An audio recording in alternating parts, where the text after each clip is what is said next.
মুখে রুচি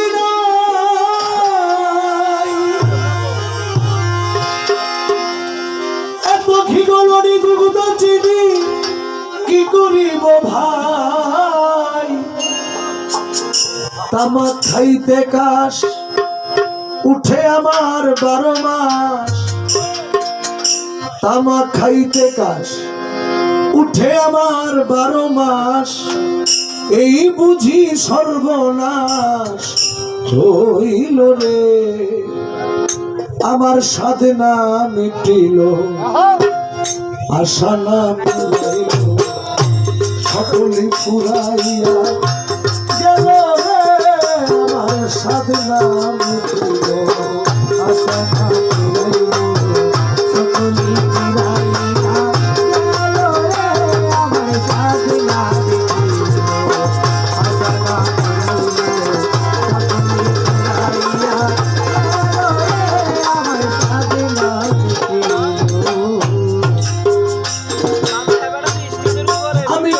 সাথে পেয়েছিলাম কন্যা পরিবার ভেবেছি বিপদে পদে তারা হইবে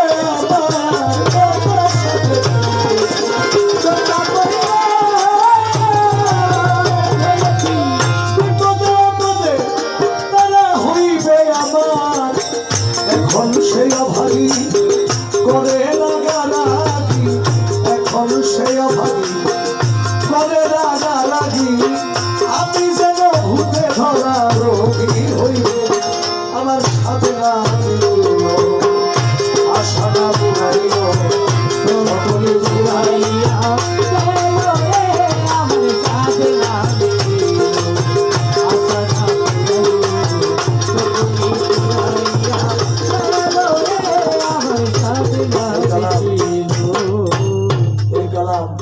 মানুষের জীবনের শেষ কালাম এরপরে আর কোনো গান এরপরে আর কোনো চাওয়া থাকে না আপনাকে পাঠিয়েছেন আল্লাহ স্ত্রী পুত্র কন্যা পরিবার টাকা পয়সা ধন সম্পত্তি সবথেকে বেশি তাকেই ভালোবাসার জন্য কিন্তু আপনি দুনিয়ায় এসে আমি দুনিয়ায় এসে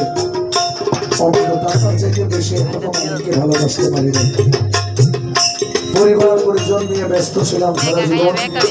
কালামের মধ্যে বলছেন এই পরিবার পরিজন এই ধন সম্পত্তি বিজয় বেলায় কি কাজে আসে ছেলের মতো কাউরে করি না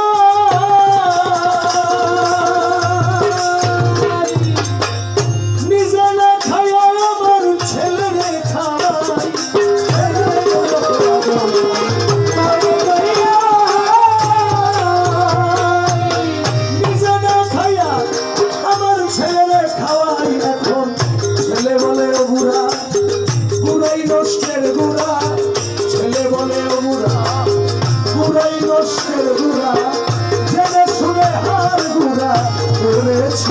আমার সাধনা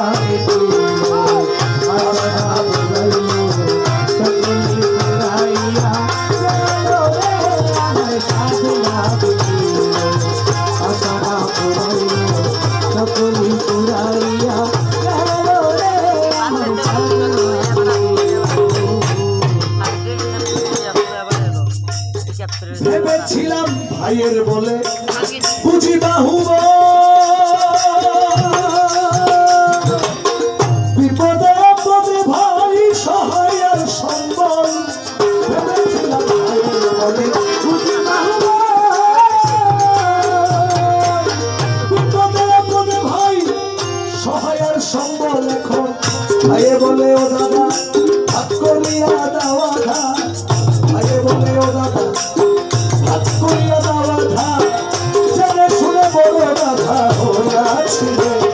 আমার সাধনা আশা না পুরাইল সকলে বুঝাইয়া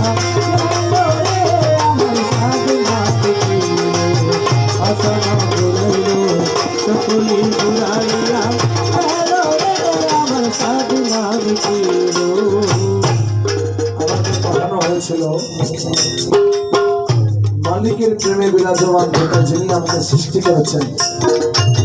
ওনার প্রেমের নিমজ্জিত থেকে আমার দায়িত্ব সম্পন্ন করা, কিন্তু আমি দায়িত্ব সম্পন্ন করতে গিয়ে মালিকের চাইতে বেশি আমি আমার সকল আত্মীয় পাড়াপড়শি স্ত্রী পুত্র কন্যা পরিবারকে বেশি ভালোবেসেছি। কিন্তু যখন মৃত্যুর সময় চলে আসলো, এমন অনেক হতভাগাও মিলে যে মারা যাওয়ার সময় তার পরিবার থেকে এক গ্লাস পানিও পায় না। অনেক হতভাগের ঘটনা আছে। এই জন্য কালামের মধ্যে হচ্ছে, আমি কি করিতে আইলাম ভাবে করে গেলাম কি, ওই সব কথা মনে হইলে নীরবে কাঁদি। কি করিতে আইলাম ভাবে করে গেলাম কি,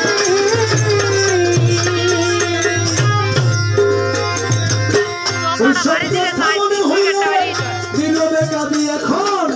যা হবার তাই হলো, মনমোহন করে বলো, যা হবার তাই হলো, মনমোহন করে বলো, যা হবার তাই হলো,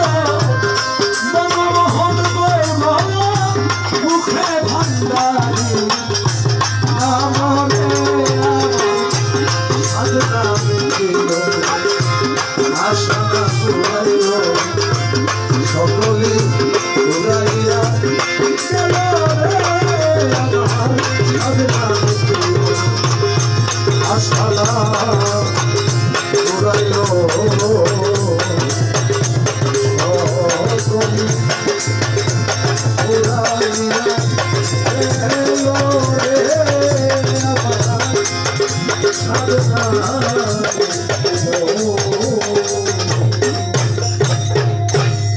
আসসালামু আলাইকুম।